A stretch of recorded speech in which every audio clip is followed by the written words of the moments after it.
अद्विक को blood cancer है। उसके माँ बाप उसके इलाज कराने में असमर्थ हैं। इन्हें आपकी एक छोटी सी मदद की जरूरत है। डिस्क्रिप्शन में दिए हुए लिंक पर जाएं और अद्विक की उम्मीद बने।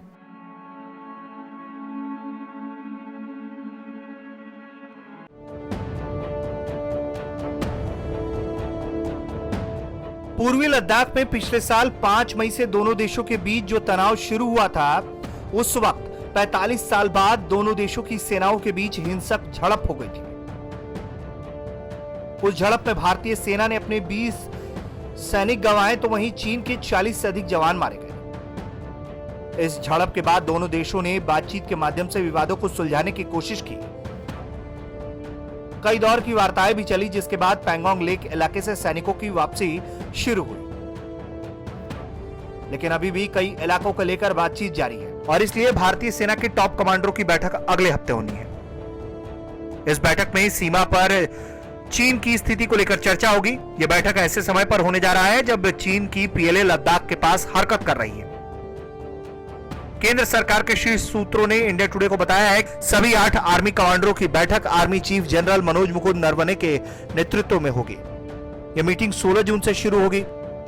मीटिंग में पूर्वी लद्दाख के साथ साथ एलएसी पर चर्चा की जाएगी। बैठक में 1 साल से ज्यादा समय से चीन के साथ चले आ रहे विवाद के अलावा देश की सुरक्षा को लेकर भी चर्चा की जाएगी। सूत्र बताते हैं कि चीनी सैनिक भारत के लद्दाख सेक्टर के सामने बड़ी संख्या में अभ्यास कर रहे हैं। वो अपने क्षेत्रों में अलग अलग जगहों पर अभ्यास कर रहे हैं, जहां से वो कुछ ही घंटों में भारतीय मोर्चे पर पहुंच सकते हैं। भारतीय सेना ने भी अपनी मुस्तैदी बढ़ा दी है। भारतीय सेना चीन की हरकतों पर करीब से नजर रख रही है। चीन की ओर से भारतीय क्षेत्रों में आक्रामकता देखने के बाद से दोनों देश 1 साल से अधिक समय से सैन्य गतिरोध में लगे हुए हैं।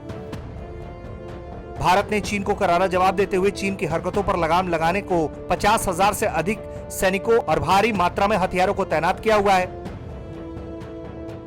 पिछले महीने थल सेना प्रमुख जनरल एमएम नरवणे ने कहा था कि पूर्वी लद्दाख में टकराव वाले सभी बिंदुओं से पूर्ण सैन्य वापसी तनाव के कम होने तक नहीं की जा सकती।